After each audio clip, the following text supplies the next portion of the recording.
Hola, ¿qué tal? Muy buenas tardes. Bienvenidos a nuestra segunda edición de Costa Rica Noticias. Al ser las 12:01, les saluda Melissa Valerio. Gracias por acompañarnos durante esta hora de programación en donde le traemos información nacional, internacional, deportiva y mucho más para que usted no se pierda detalle. Recuerde también nuestras redes sociales que puede ver acá en la parte inferior de nuestra pantalla: Facebook, Twitter, YouTube, Instagram. Cada una de ellas usted puede encontrar información que se genera para este martes 11 de mayo. A continuación hacemos un repaso por nuestros titulares.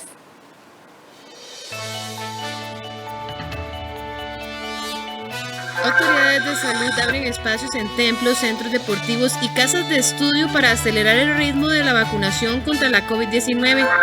Las instituciones pierden la confianza lograda entre los costarricenses, según detalla la más reciente encuesta del Centro de Investigación de Estudios Políticos de la UCR.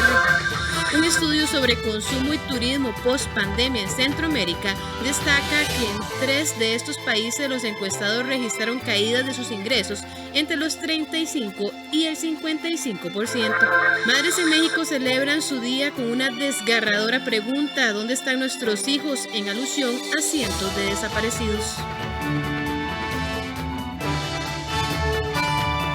Y vamos con el detalle de las informaciones. Según la Caja Costarricense del Seguro Social, el 65% de las personas que ocupan una unidad de cuidados intensivos en nuestro país es menor de 60 años. Así mismo mencionan que 57 personas se encuentran pendientes de traslado desde un hospital regional hacia la capital.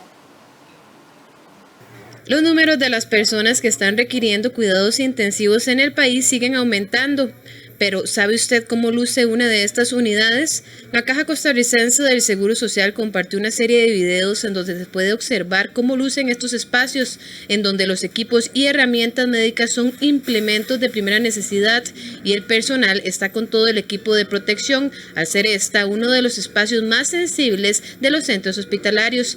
Y es que los datos de la entidad señalan que hasta el lunes 1.249 personas requerían de un internamiento y de ellas 454 una unidad de cuidados intensivos. La mayoría de ellos se distribuyen en 82 en Ceaco, 94 en el Calderón Guardia, 110 en el Hospital México, 42 en el San Juan de Dios y 45 en el Max Peralta.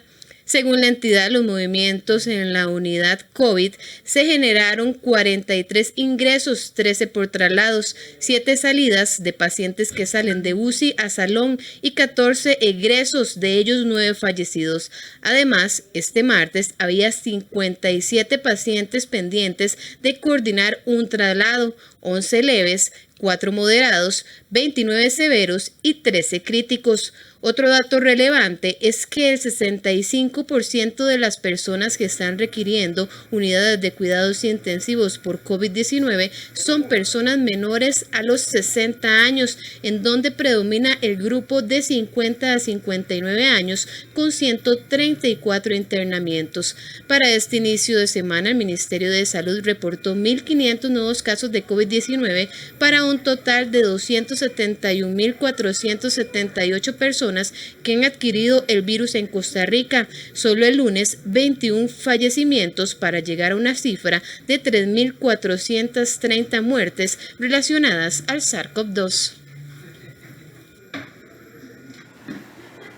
Y es que templos, salones parroquiales, así como centros académicos son algunas de las opciones que las autoridades de salud han encontrado para ampliar la vacunación contra la COVID-19.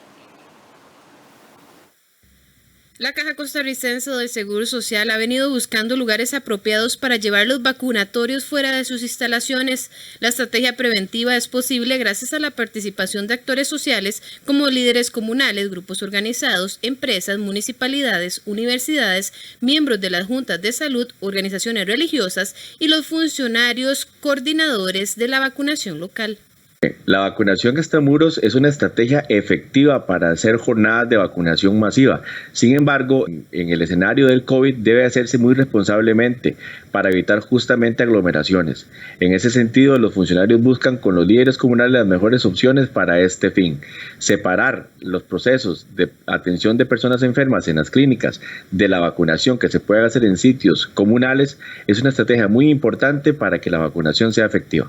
Precisamente en la mañana de este martes visitamos la iglesia Visión Osana frente a la clínica de Tibás de Copesaín, en donde se habilitó un vacunatorio que permitirá duplicar la cantidad de dosis contra el coronavirus que se ha venido programando en los últimos meses. Es decir, pasará de 900 a 1.800 personas citadas a vacunación. Hemos habilitado un segundo vacunatorio en la iglesia Osana frente a nuestras instalaciones. El propósito de esta apertura es incrementar nuestra capacidad de vacunación y de igual manera lograr esa cercanía con nuestra área de salud también, porque recordemos que en este proceso de vacunación siempre hay un riesgo, ¿verdad? Y de ahí que se le solicita al paciente que tiene que esperar al menos entre 15 y 20 minutos posterior a su vacunación ante cualquier reacción. Ante esta iniciativa, no solo en este sitio, sino en varios lugares del país, los usuarios se sienten contentos, pues no tienen que competir por espacio con personas que necesitan atención médica. Yo no quería ponérmela, pero por último decidí que sí es mejor prevenir. ¿Qué le parece que realicen estas vacunaciones fuera de la clínica para aumentar la capacidad? Creo que es perfecto porque ahí se unen todas las, que farmacia, que los que vienen a médicos y de todo, y si hace demasiada aglomeración, así nos da más tranquilidad de que estamos en esto nada más. Por otro lado, en esta área de salud aseguran que desde la situación de la supuesta falsa vacuna, los usuarios han estado más pendientes de cómo les aplican sus respectivas dosis. Bueno, a raíz de la situación que pasó, que en realidad pues fue muy lamentable, la cooperativa insistió más en lo que es la importancia de que el usuario cuando venga a vacunarse venga con su acompañante, para que su acompañante también observe. Los compañeros ATAPS, como pueden ver aquí atrás, ellos por cada vacuna que están aplicando, están educando al usuario cómo es la aplicación, la dosis, la vía de administración. Se está indicando que la jeringa tiene las 0.3 décimas de la vacuna de Pfizer que se le está aplicando, y luego de aplicada la vacuna, nuevamente se da la educación, se observa la jeringa. Además, con el objetivo de evitar saturaciones, los especialistas en vacunación hacen un llamado para que las personas no pierdan su cita y cumplan con el horario establecido previamente por el personal de salud.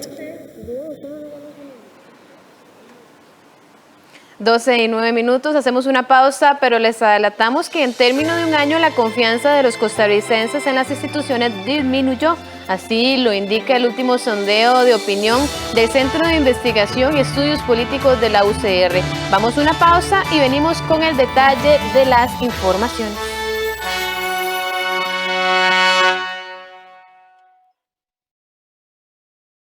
Hay un banco que sí es diferente a todos los demás. Es el único banco que durante los últimos 20 años ha dedicado más de 84.900 millones de sus utilidades para impulsar actividades de bienestar social, que se destaca por construir oportunidades para las personas, apoyando el desarrollo de nuestras comunidades. Un banco con productos y servicios accesibles que genera el crecimiento de las MIPYMES, creando oportunidades de trabajo. Nosotros sí somos diferentes. Banco Popular y de Desarrollo Comunal. Construimos bienestar.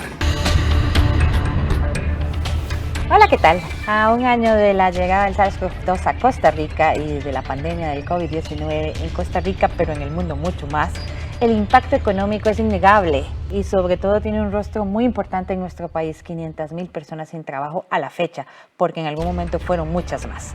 Entonces urge reactivar la economía, tomar esas medidas que necesitamos para sacar adelante al país en beneficio de todas y todos los ciudadanos de la República de Costa Rica. De eso vamos a hablar esta semana en Una Mirada. Acompáñanos.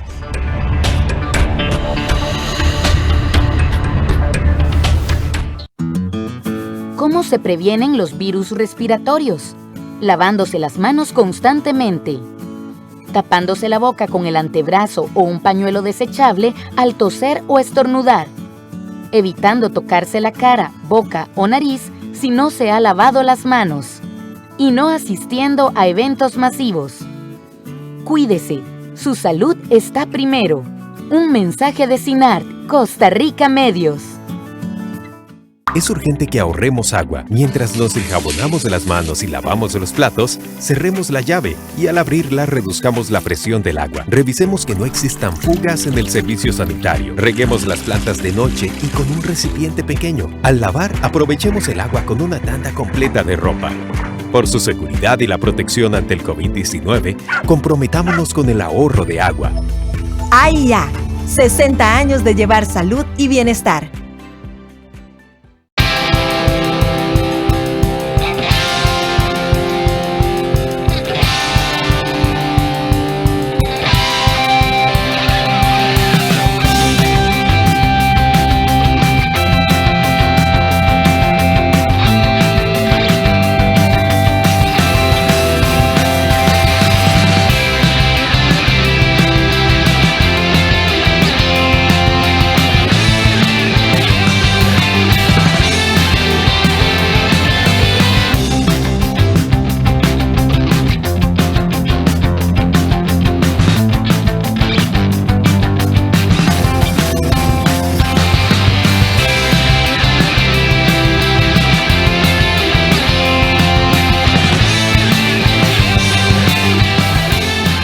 Trabajamos para usted.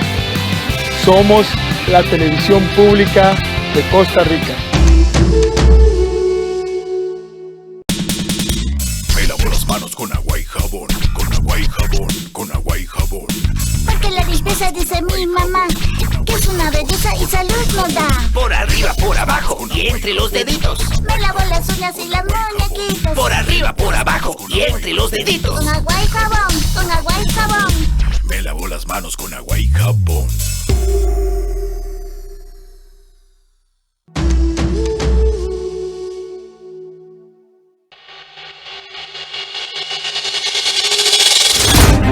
Cubrimos la pandemia junto a informó usted. Ana Marta Arce desde Los Chiles, San Carlos.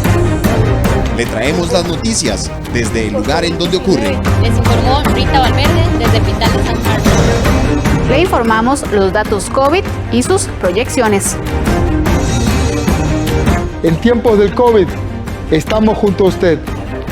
Y después del COVID, seguiremos aquí con más información y contexto. Trabajamos para usted. Somos la televisión pública de Costa Rica.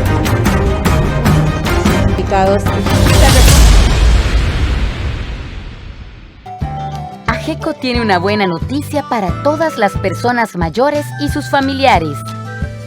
Gracias a la televisión, ahora podemos seguir estando cerca a pesar de la distancia, disfrutando de Buena Vida. El nuevo programa de AGECO y 13, Costa Rica Televisión. Buena Vida, de lunes a viernes a las 2:30 de la tarde. Por 13, Costa Rica Televisión. Banco Popular presenta El Tipo de Cambio. Y a las 12:14 le contamos cómo se encuentra el tipo de cambio para este martes 11 de mayo. La compra en 611 colones con 95 céntimos y la venta en 618 colones con 97 céntimos. Banco Popular presentó El Tipo de Cambio. Y un estudio sobre consumo y turismo post-pandemia en Centroamérica, efectuado en Belice, Guatemala, Honduras y Nicaragua, señaló que en 3 de estos países los encuestados registraron caídas de sus ingresos de entre el 35 y el 55%. Además, 1 de cada 3 personas manifiesta un mayor deseo de viajar tras la pandemia.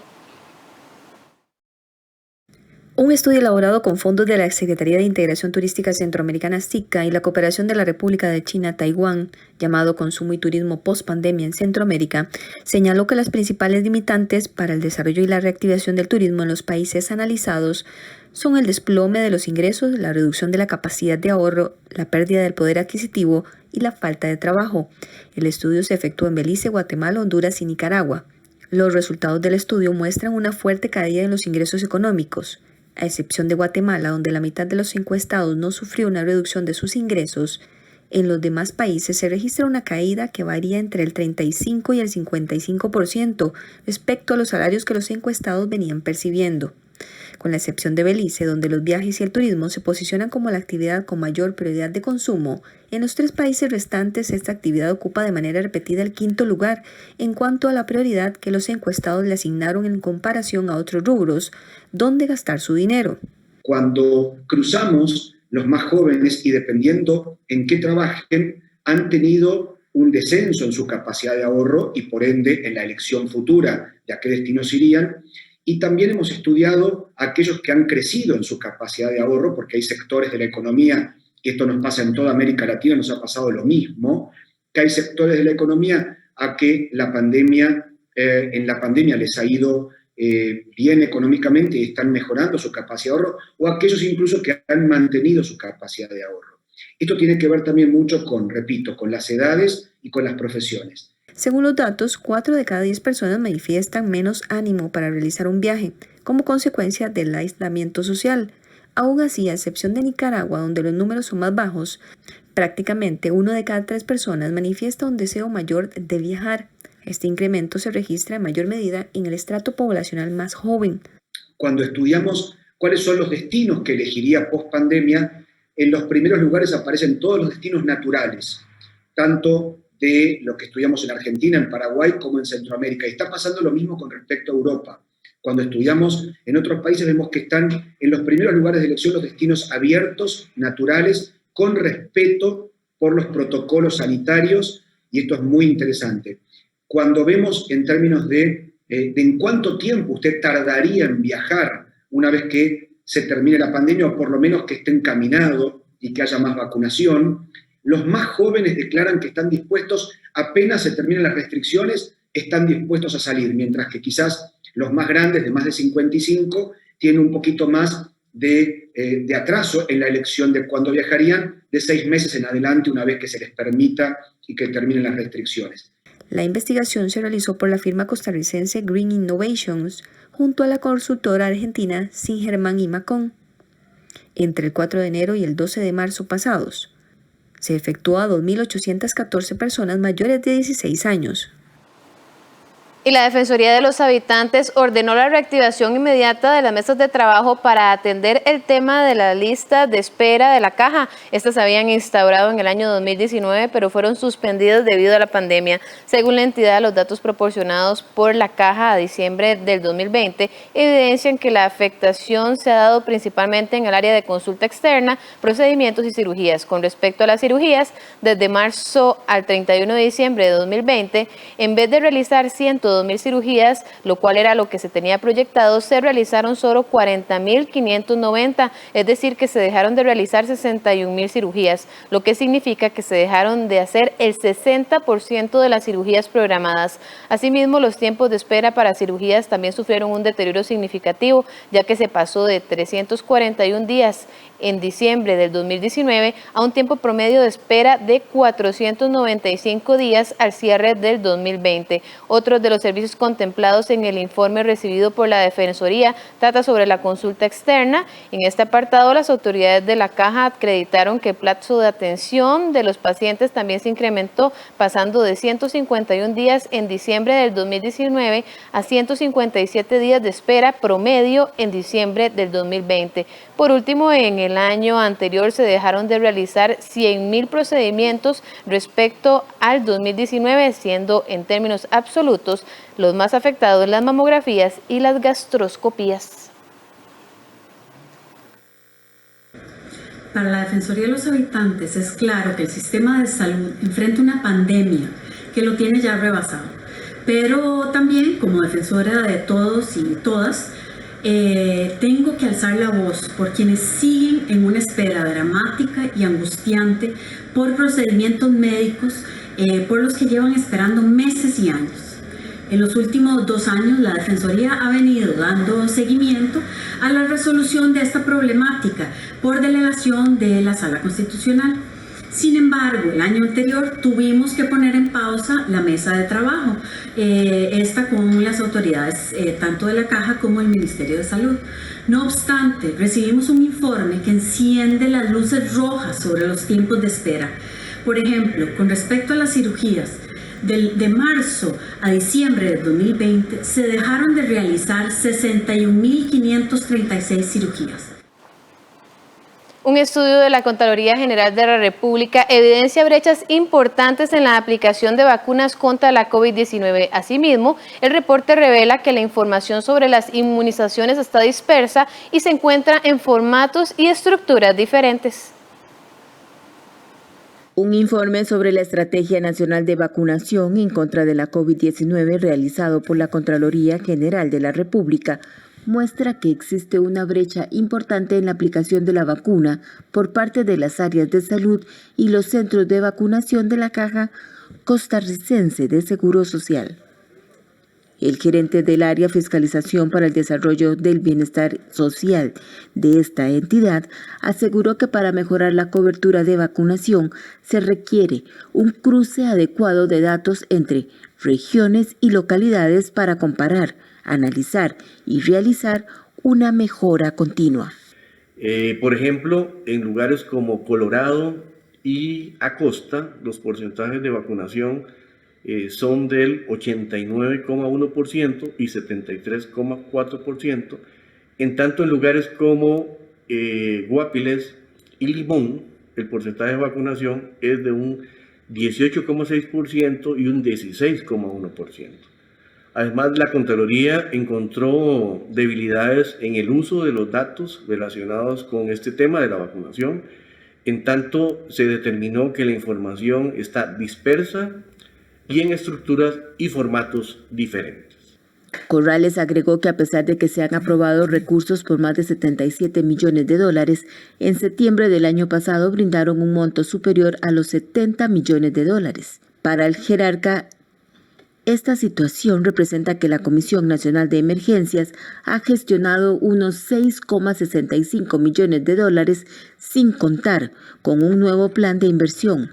Asimismo, el jerarca dijo que en esta institución afirmaron que en marzo de este año ajustaron el plan, por lo que es importante dar un seguimiento.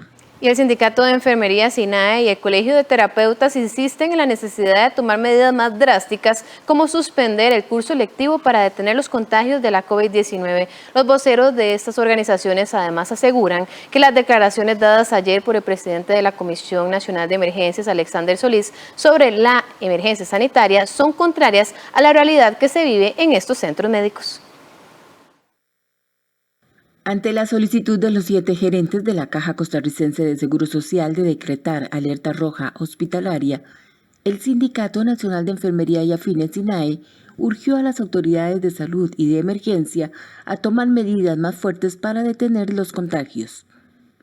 El secretario general de este sindicato aseguró que de seguir como estamos en este momento no se podrán atender a todos los pacientes contagiados con esta enfermedad.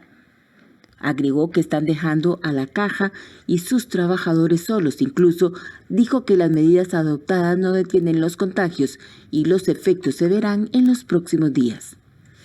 En la inmediatez no lo hace. Recordemos que todas las medidas adoptadas en este momento, tanto la restricción vehicular en todo el territorio nacional y la disminución de los aforos, sus efectos se verán hasta dentro de 15 días. En la inmediatez, la Comisión Nacional de Emergencias no está solucionando el problema, ni tampoco el Ministerio de Salud. Se anuncia la compra de 2 millones de dosis que serán aplicadas hasta el segundo semestre. Pero recordemos que estamos hablando de una condición futura e incierta, que vamos a depender de la capacidad de producción de la empresa, otra vez Pfizer, y la capacidad de entrega. Y no solo eso, también la capacidad que tenga la institución, la Caja Costarricense de Seguro Social, en cuanto a infraestructura y recurso humano, que en este momento es lo que está careciendo. Entonces, nuevamente se está vendiendo una cortina de humo a todos los costarricenses. Precisamente sobre este mismo tema, la presidenta del Colegio de Terapeutas rechazó las declaraciones dadas por Solís, pues los trabajadores de este gremio han constatado el dolor que se vive en los hospitales y han observado a la lejanía las despedidas de los ciudadanos a sus seres queridos. Tenemos hospitales colapsados, tenemos personal de la salud agotado. Es por eso que el Colegio de Terapeutas le pide a las autoridades, por favor, tomar decisiones basadas en la evidencia científica, como lo venimos haciendo en los demás meses pasados. En este momento tenemos que tomar acciones radicales. Hay 2 Costa Ricas, una Costa Rica que está enfrentando esta pandemia, pero tenemos otra que no ha tomado las responsabilidades del caso, y esta es la que llena los hospitales. En la misiva enviada por los gerentes de la Caja señala que hay un acelerado y desmedido aumento de casos detectados por COVID-19, un aumento de personas fallecidas por esta enfermedad.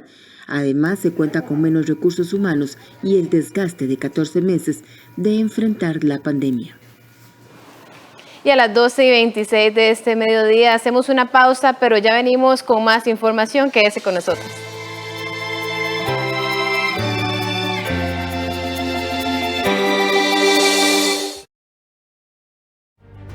Monteverde se ha convertido en mi comunidad y entre todos nos cuidamos. Al entrar a mi negocio hay que usar mascarilla, lavarse las manos y mantener la distancia. Yo tuve COVID, pasé por momentos muy duros y no quiero eso para mi familia ni para mis vecinos y amigos. Queremos que más personas puedan conocer este maravilloso país con seguridad. Y eso solo se logra si nos cuidamos todos. Con motivo del Día Nacional contra la Homofobia, Lesbofobia y Transfobia, transmitimos 2 programas especiales. A las 9 de la noche, Soy Sexual, y a las 9:30, 360. Aquí en 13, Costa Rica Televisión.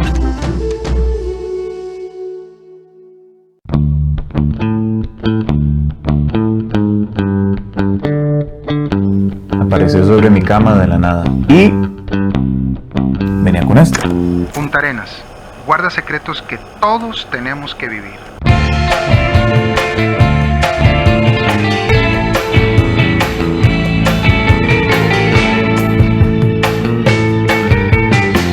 Ahí está el viejo. Aquí es.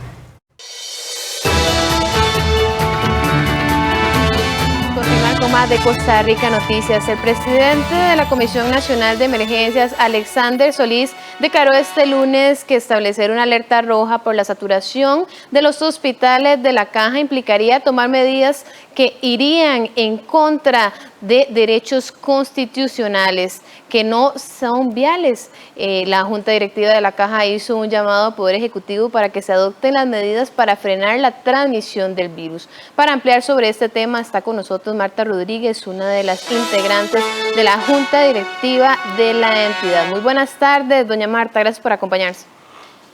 Buenas tardes, ahí en el CED y a toda la ciudadanía costarricense, en la mayor disposición en lo que podamos servir. Muchas gracias, doña Marta. Y es que primero, antes de empezar a conversar, quiero que escuche parte de las declaraciones dadas ayer por el presidente de la Comisión de Emergencia, don Alexander Solís. Escuchemos. Nos permite tomar en la condición de alerta roja unas medidas muy fuertes que van en contra incluso de derechos constitucionales como la movilidad, el libre tránsito y otra serie de medidas que no es viable aplicar al decir el país está en alerta roja, porque estaríamos planteando una zona de desastre nacional de una gran cobertura geográfica, porque eso tendremos que determinar, como expliqué hace un momento, si la alerta roja va a ser para el sistema hospitalario, si va a ser para el Sistema Nacional de Salud o tiene que ser geográficamente. Necesitamos saber primero cuál es el impacto que en este momento está teniendo la Caja, es decir, la saturación de los servicios es un impacto muy genérico. Entonces necesitamos saber cómo desde el nivel más especializado de atención, que ya sabemos que son las UCIs, o bien desde el primer nivel, que es donde reducimos, donde evitamos que la gente se enferma, podemos incidir. Esa es una discusión que en este momento tiene el equipo. Requerimos, y eso es una solicitud que le hemos hecho también al presidente ejecutivo de la Caja, para que nos indique cuáles son las acciones específicas que requiere la Caja de soporte y los costos que esto podría tener.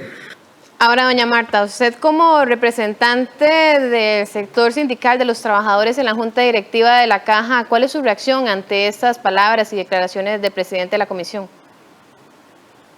No, la verdad es que la institución ha informado ampliamente y ha sido transparente en el sentido de que hay una verdadera crisis en los centros de salud, particularmente en los hospitales, que hay dificultades por la falta de equipos, de insumos de recurso humano para atender a la población costarricense como la institución quisiera. Y adicionalmente a esos esfuerzos que se ha venido haciendo como institución, también nos preocupa el alto desgaste de los trabajadores y trabajadoras en momentos en que prestar el servicio es fundamental.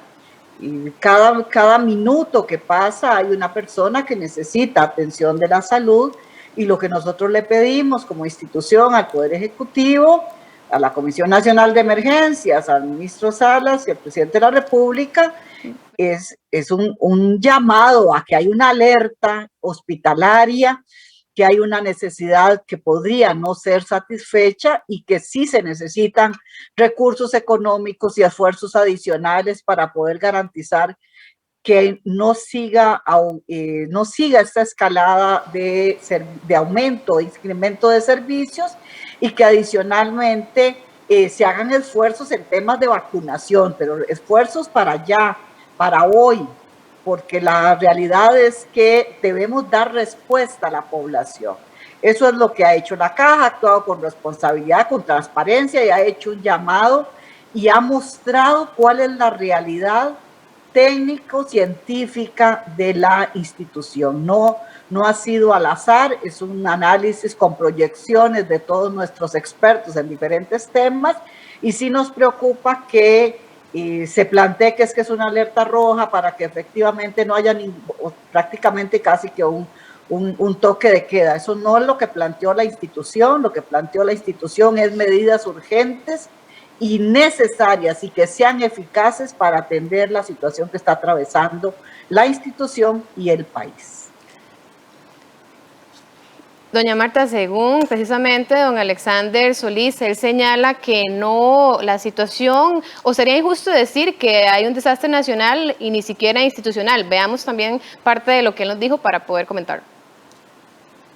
La alerta roja lo que nos permitiría es una connotación de desastre nacional. Y yo creo que en este momento sería injusto decir que hay un desastre nacional.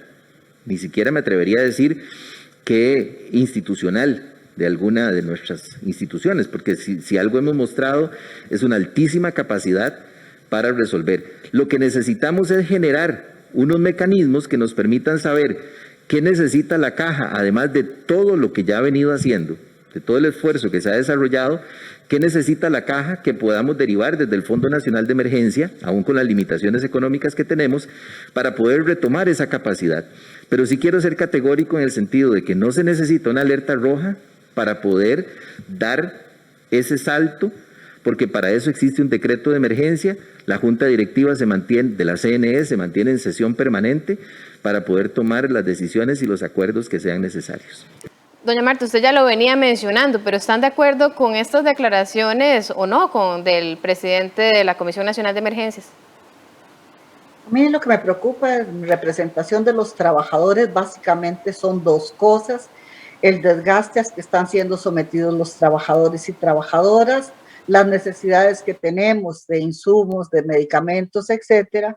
Y sí quiero agregar un asunto que creo que como representante de los trabajadores estoy obligada a decir, y es que los estudios institucionales, los análisis de los expertos nos dicen que en esta crisis que tenemos sanitaria y en esta alerta hospitalaria, si no se toman medidas a hoy y esperamos a tener cifras de 4,000 personas contagiadas por día o 5,000 personas, lo que no hagamos hoy tendrá que tomarse medidas mucho más drásticas en lo inmediato. Entonces, lo que nosotros estamos pidiendo es acciones urgentes y efectivas.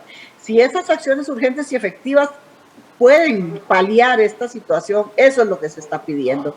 Pero decir que para julio nosotros tenemos 2 millones de vacunas más y que se han negociado, porque no es que están en el país, se han negociado 7 millones de vacunas, no significa que estamos haciendo una acción hoy.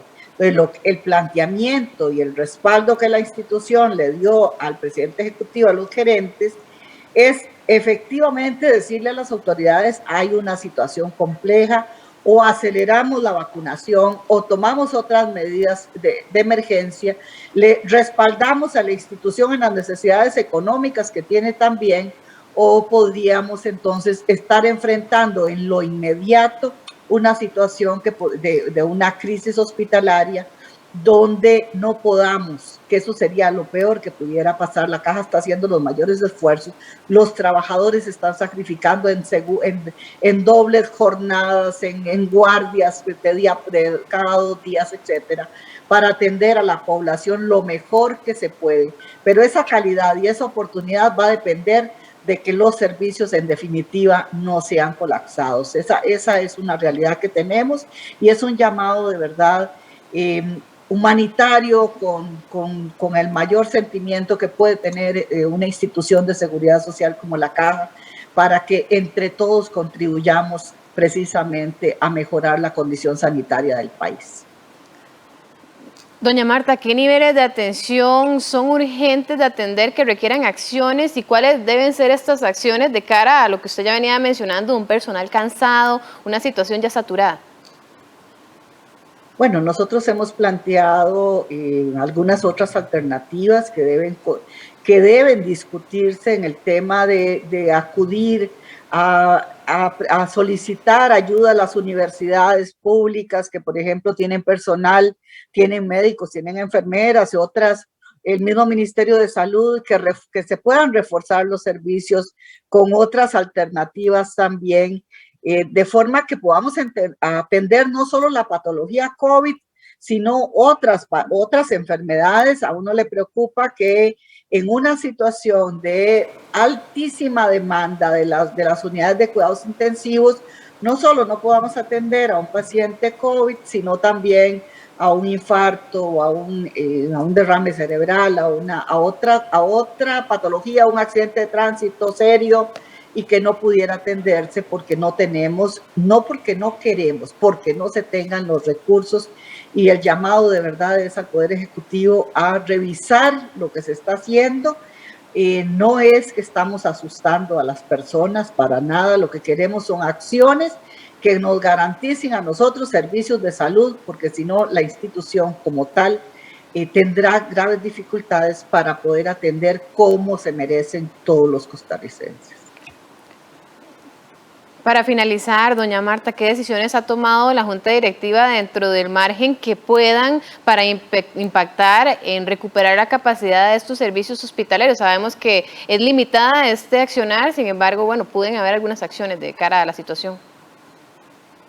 Se han estado haciendo muchas acciones, se están abriendo pisos en el México, se han hecho movilizaciones, se han cerrado algunas áreas y se han abierto otras para poder dedicar algunos espacios adicionales a COVID y a la atención de las patologías urgentes.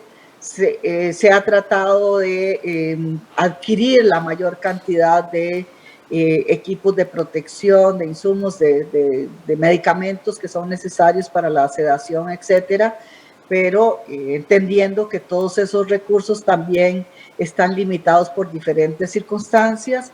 Y lo que venimos es haciendo un esfuerzo. Hay una necesidad de que los proveedores nos garanticen como institución también la provisión de todos los insumos y los medicamentos y los equipos de protección que son fundamentales para asegurar la vida de los trabajadores, pero también de los ciudadanos. Entonces, pero son las acciones que la institución ha venido tomando, pero necesitamos que efectivamente haya acciones desde esas otras instancias que contribuyan en forma efectiva y urgente a atender esta grave situación por la que atraviesa nuestro país. Sin embargo, por supuesto, siempre es el llamado a las personas a cuidarse, a contribuir con las soluciones para esta situación.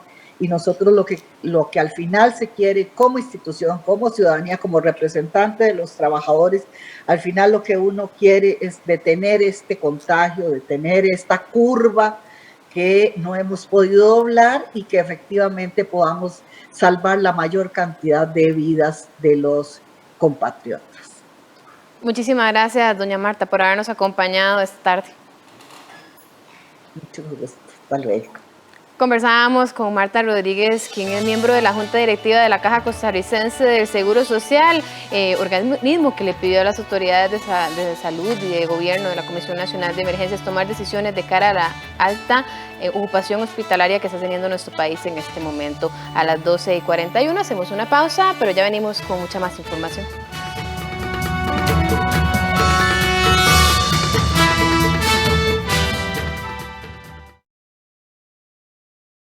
Mi hijo Sebastián pasa mucho tiempo con su celular y su computadora. Por eso analizamos los beneficios y riesgos del Internet, sus gustos propios y cómo distribuir bien el tiempo.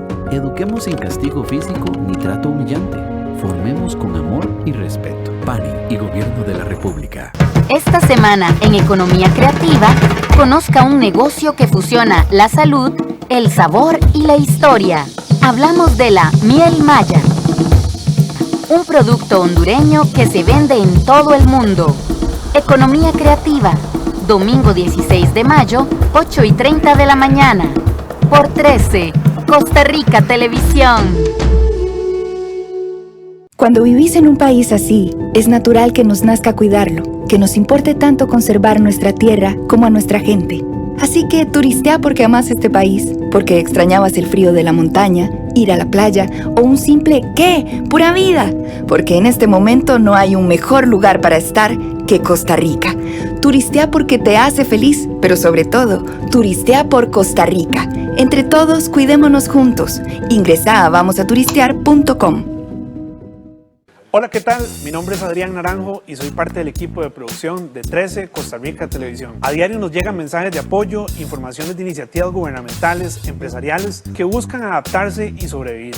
Historias innovadoras y esperanzadoras de personas que luchan por encontrar soluciones en estos tiempos de cambio. Y son precisamente esos esfuerzos los que vamos a compartir acá, en este programa Soluciones del 13. Todos los días a la 1 de la tarde y los martes luego de la conferencia del COVID. Aquí en 13, Costa Rica Televisión.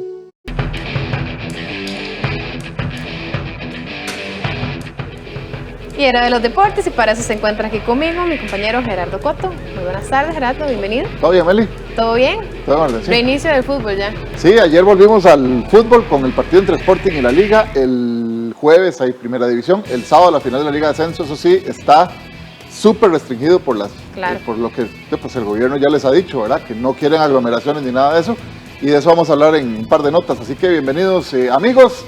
Comenzamos porque la emoción del torneo de clausura quedó para la última fecha.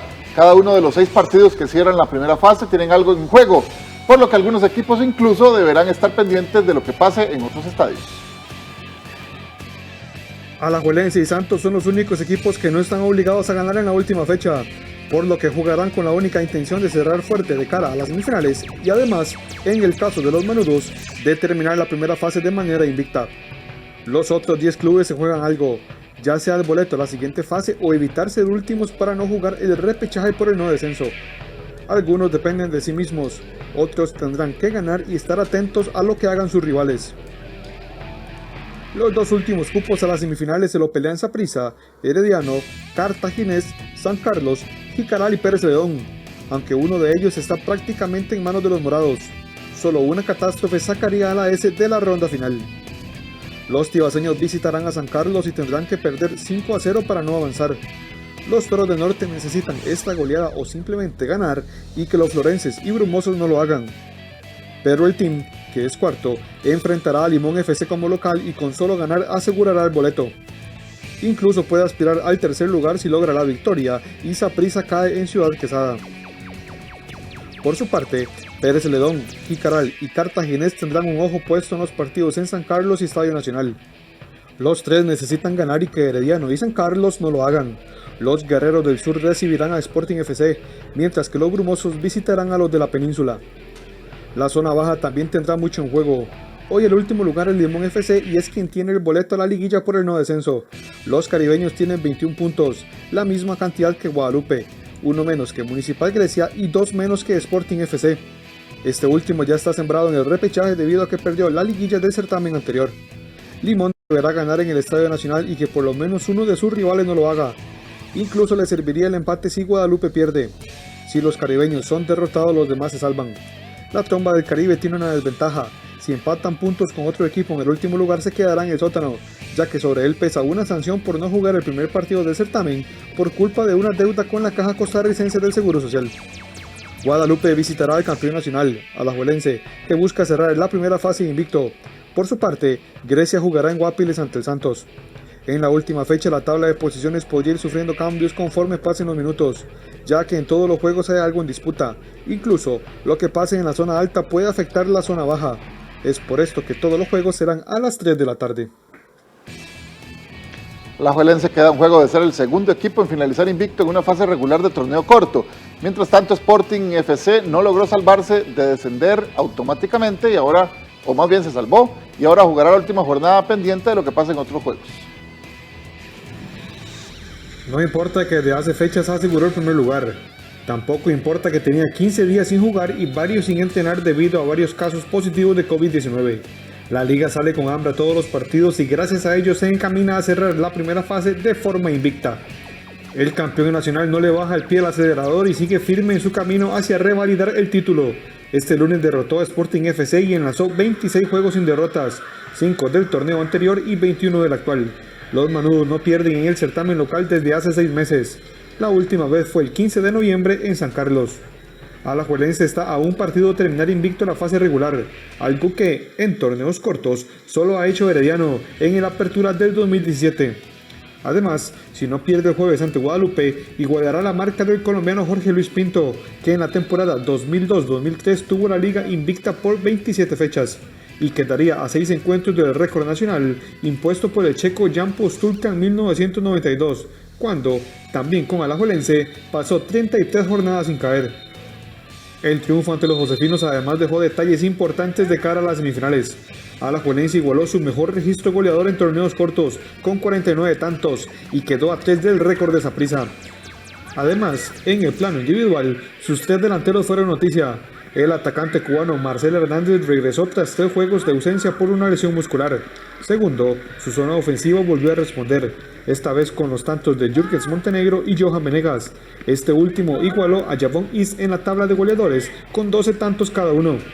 El jueves Alajuelense enfrentará a Guadalupe, que está urgido por ganar para no ser último y así librarse de la liguilla por el no descenso, en la cual ya Sporting está sembrado.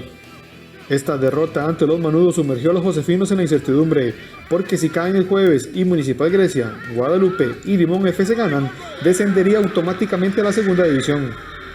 En la última jornada, Sporting necesita un punto para librarse de descender, de lo contrario deberá esperar a lo que hagan sus rivales. En el cierre del torneo visitará a Pérez León, que aún aspira a clasificar a semifinales.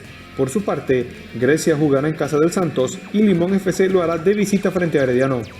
Si otro equipo diferente a Sporting FC queda en el último lugar, el fin de semana dará inicio a la liguilla por el no descenso. Igualmente, las semifinales iniciarán el domingo. Alajuelense y Santos ya están clasificados y tienen aseguradas las posiciones 1 y 2 respectivamente.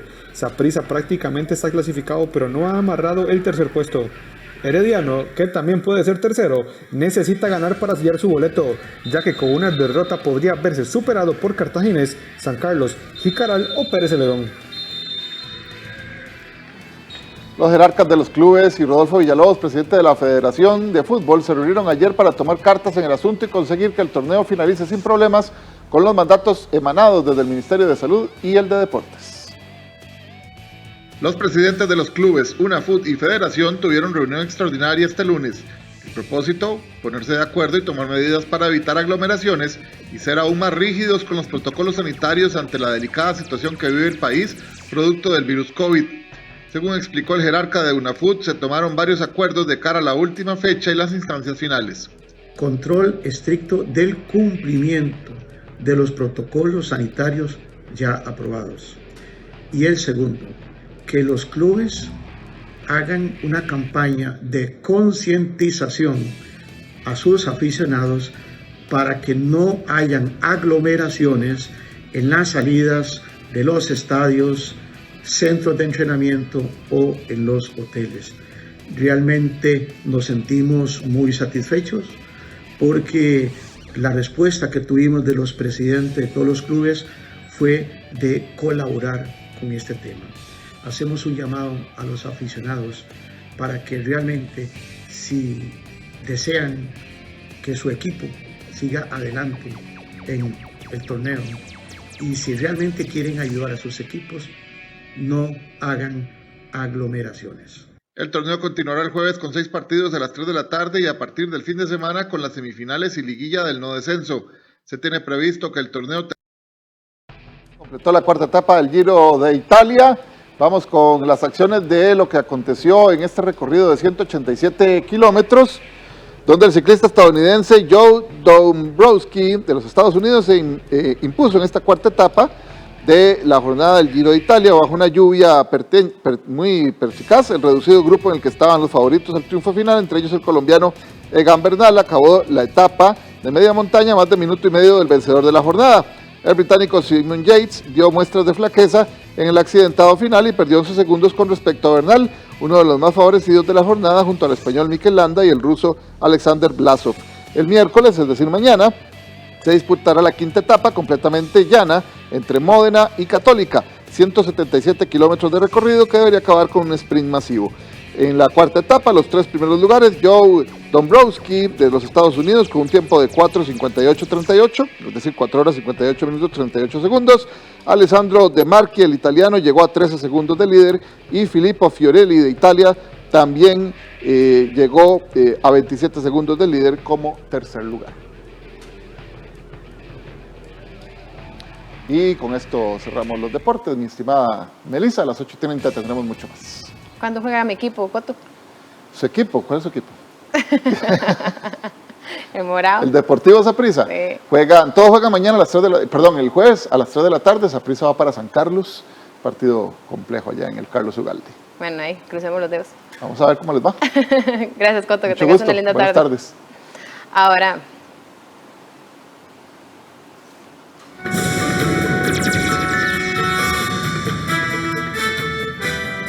(12:53) y ahora vamos a las noticias internacionales, y es que cientos de madres en México celebran su día entre lágrimas y con un reclamo a las autoridades para que les devuelvan a sus hijos desaparecidos.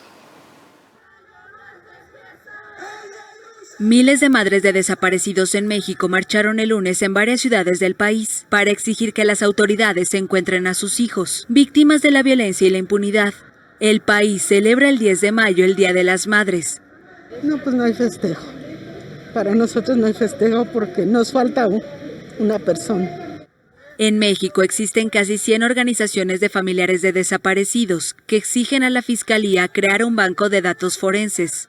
Según información oficial, hay al menos 38.500 cuerpos no identificados en los servicios forenses del país. Yolanda Morán exige que se busque a su hijo Dan Jeremel Fernández, desaparecido en diciembre de 2008, en Torreón, al norte del país. Un hijo es el que nos convierte en madres, entonces ¿dónde están? ¿Dónde están nuestros hijos? Es lo que gritamos, ¿dónde están? Tengo cerca de 13 años buscando a mi hijo, que fueron militares del área de inteligencia, y entre ellos no se buscan. Marisa Trejo, madre de Francisco Albavera, desaparecido en marzo de 2012 a los 22 años en el Estado de México cuando iba camino a la universidad, reclama que el actual presidente Andrés Manuel López Obrador prometió ayudarlas, pero que no se les ha dado seguimiento a sus casos. El día de hoy lo vivo en protesta y en lucha, con mi corazón partido en dos, porque el día que se llevaron a mi hijo, también se llevaron mi vida. Entre finales de 2006, cuando el gobierno lanzó una polémica ofensiva militar antidrogas, y diciembre pasado, México sumaba 8.500 denuncias de personas desaparecidas, según cifras oficiales. Otras 300.000 personas fueron asesinadas en ese periodo, aunque el conteo oficial no aclara cuántas de ellas fueron víctimas del combate a las mafias. Y la convocatoria a diálogo hecha por el presidente Iván Duque fracasa y grupos sociales vuelven a convocar a manifestaciones en Colombia. Nuevo llamado a huelga en Colombia.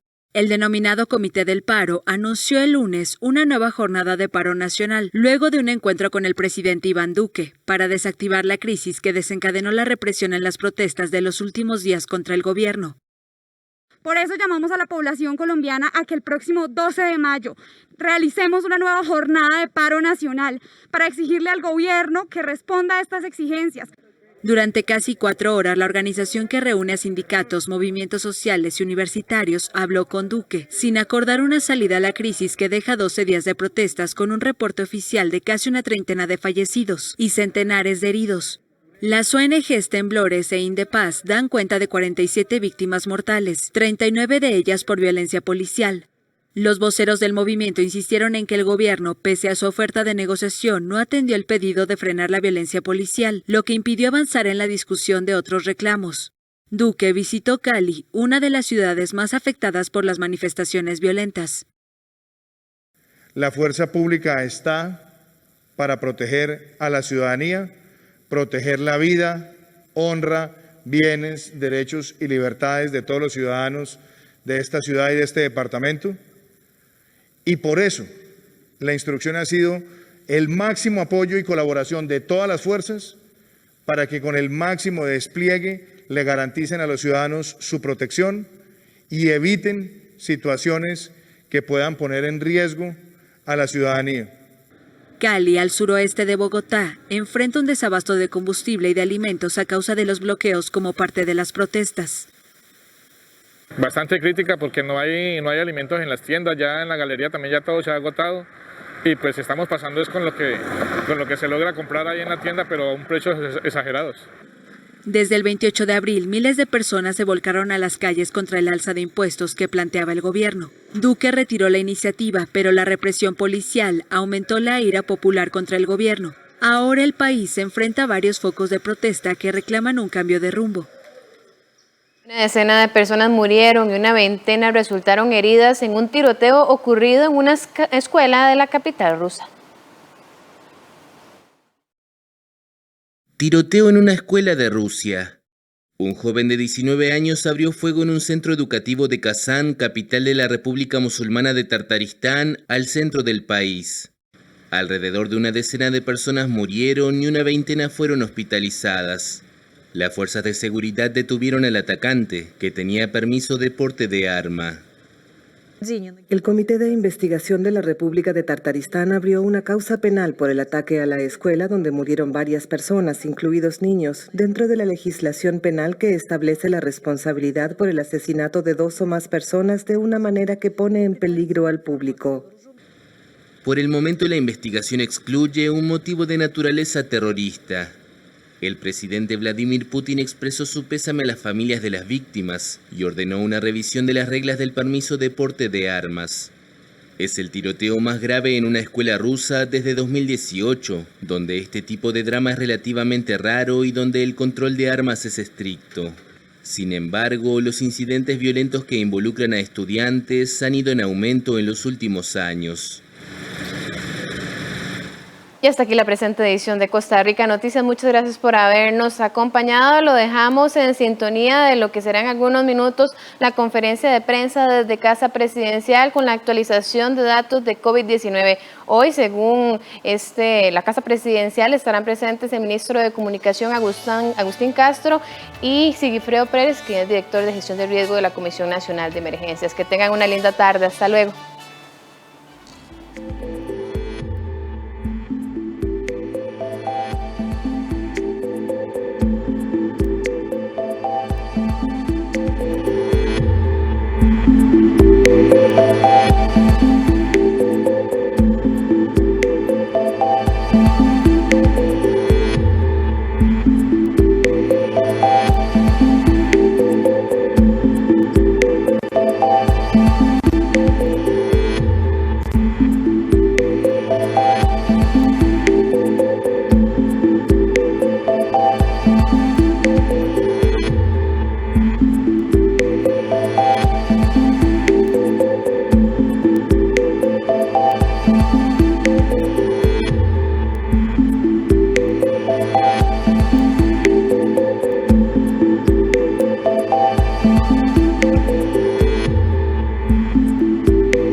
Muy buenas tardes y gracias por sintonizar esta transmisión donde las autoridades de gobierno detallan el trabajo interinstitucional y los esfuerzos conjuntos que se realizan para atender la emergencia nacional a raíz de la pandemia por la COVID-19.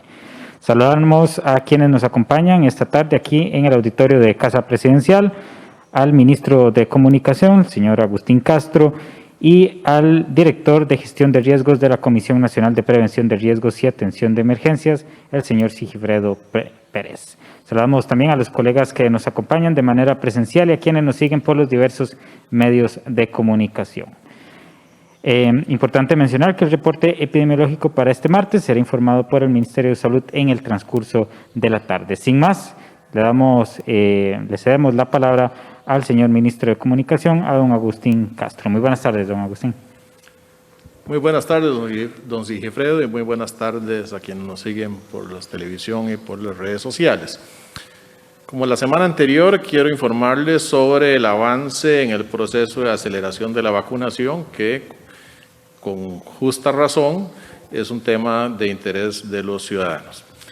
Esta mañana la Caja Costarricense del Seguro Social ha informado que estamos prácticamente en el 1.100.000 dosis ya colocadas en todo el país. Pero es muy importante señalar esta que pasó, la semana anterior es la semana con la vacunación más alta desde que inició la vacunación, con 142.980 dosis colocadas en la semana, más de 11.000 adicionales que respecto a la semana previa. Entonces, esto viene a señalar cómo el proceso se viene acelerando. Hay 657.301 personas que ya han recibido la primera dosis y hay 436.000 personas de ellas que ya tienen las 2 dosis puestas. Muy importante también que en el grupo 3, que es las personas de 18 a 57 años que tienen factores de riesgo, ya hay 9.202 personas que ya han sido inmunizadas con la primera dosis. Entonces también estamos avanzando en eso en 34 áreas de salud que están vacunando en el grupo 3 porque ya pasaron más del 80% de la cobertura del grupo 2 de prioridad. Y también queremos informarles que hoy está arribando 124.020 dosis de la vacuna de Pfizer-BioNTech, que es igual en cifra al envío más alto que hemos recibido, que fue de la misma cifra en la semana anterior. Eso es parte de lo que permite acelerar, recibir más vacunas, permite colocar más vacunas. Y también aclarar que si bien el COVAX nos ha informado que nos enviará 88.800 dosis en esta semana, ese vuelo no estará llegando hoy, como han publicado algunos medios. Nosotros siempre esperamos a la confirmación del vuelo por parte de los proveedores, precisamente para informar oficialmente cuando viene un vuelo de este tipo. Ese vuelo no es hoy, se espera que sea esta semana, pero en cuanto nosotros tengamos una confirmación oficial de que viene el vuelo con las dosis, lo estaremos dando a conocer. Queremos reiterar el compromiso del gobierno con continuar acelerando la vacunación a través de los esfuerzos de la Caja Costarricense del Seguro Social en esa materia, a través de los EBAIS, a través de los ATAPs y con la colaboración que distintas organizaciones de la sociedad civil están brindando. Y en ese sentido es importante también que sepan que en esta semana la Caja repartió 139.000 vacunas para hacer la vacunación de esta semana, que esperamos sigue incrementando entonces las vacunas colocadas de cara a la siguiente semana. Ese es el esfuerzo de aceleración de la vacunación y en eso vamos a seguir trabajando. Bien, muchísimas gracias a don Agustín Castro, ministro de Comunicación. Y de inmediato pasamos a escuchar al señor Sigifredo Pérez, director de Gestión del Riesgo de la Comisión Nacional de Prevención de Riesgos y Atención de Emergencias, que nos informará sobre el cambio de alertas en los distintos cantones del país. Muy buenas tardes, don Sigifredo. Muy buenas tardes, don Agustín. Muy buenas tardes a todos y a todas las personas presentes acá en el auditorio. Con base en la información que ha generado la Sala de Análisis de Situación de nivel nacional, Tenemos que informar que la semana anterior cerró con 14.514 casos, 300 casos más que la semana tras anterior, y se convierte en la semana con mayor cantidad de casos en lo que tenemos de la atención de esta emergencia sanitaria. Con la actualización de alertas que presentaremos para esta semana, es importante mencionar que el país llega a 72 cantones con categoría de alerta naranja, definido por el alto riesgo de contagio que se presenta en los territorios, y esto equivale a un 88% de la cantidad de territorios a nivel nacional. Este alto riesgo se ha presentado desde la perspectiva del abordaje en los territorios de acuerdo a la sala por una aceleración en el contagio. Por lo tanto, una vez más el llamado al principio del autocuidado que todos y todas debemos tener y que debe ser muchísimo más riguroso. A partir de la medianoche del miércoles 12 de mayo, 7 cantones suben a categoría de alerta naranja. Para la provincia de Alajuela, los cantones de San Mateo y de Upala. Para la provincia de Heredia, el cantón de Sarapiquí. Para la provincia de Guanacaste, los cantones de Nicoya, Tilarán y Ojancha. Y para la provincia de Punta Arenas, el cantón de Corredores. Es importante mencionar que tanto los cantones de San Mateo como el cantón de Tilarán suben por primera vez en toda esta emergencia sanitaria a un estado de alerta naranja. De acuerdo a la información que ha levantado la sala de situación, en 3 cantones se reúne el 21% de los casos a nivel nacional en esta semana que acaba de pasar. Son los cantones centrales, el cantón central de Alajuela, el cantón central de San José y el cantón central de Cartago. En el balance general es importante mencionar que provincias como la de Limón y la de Heredia estarían reportando para esta semana la totalidad de sus cantones en condición de alerta naranja. Además de que a este momento solo quedan 10 cantones en un estado de alerta amarilla, resaltando el cantón de Turruares, que es el único cantón en el marco de esta emergencia sanitaria que ha permanecido en alerta amarilla durante toda la atención de esta emergencia. Adicionalmente, queremos mencionar que en la semana del 3 al 9 de mayo, equipos de la Comisión Nacional de Emergencias se dieron a la tarea de visitar 34 cantones de la región central y 14 cantones de las regiones periféricas, con el fin de poder verificar el cumplimiento de los protocolos y los procedimientos de acuerdo a lo que se había establecido, a las medidas que habían sido establecidas. En términos generales, se registraron más de 1.100 visitas a diferentes establecimientos comerciales, espacios públicos, centros comerciales, restaurantes, hoteles, iglesias, centros educativos, entre otros. Es importante mencionar que para el caso de la región central, los datos levantados durante la presente semana identifican que un 81% en los lugares visitados, en los establecimientos visitados, un 81% de personas utilizan la mascarilla, un 74% se desplazan en burbujas sociales y a nivel específico de locales o actividades comerciales, un 83% de los locales está cumpliendo el aforo permitido, un 78% de los lugares cuentan con lavamanos o solución alcohólica para los usuarios y clientes y un 75% de los locales respeta la distancia recomendada del 1.8%. Esta información nos permite, uno, reforzar el trabajo en los territorios que desarrollan los comités municipales de emergencia liderados por los gobiernos locales en el marco del seguimiento que se da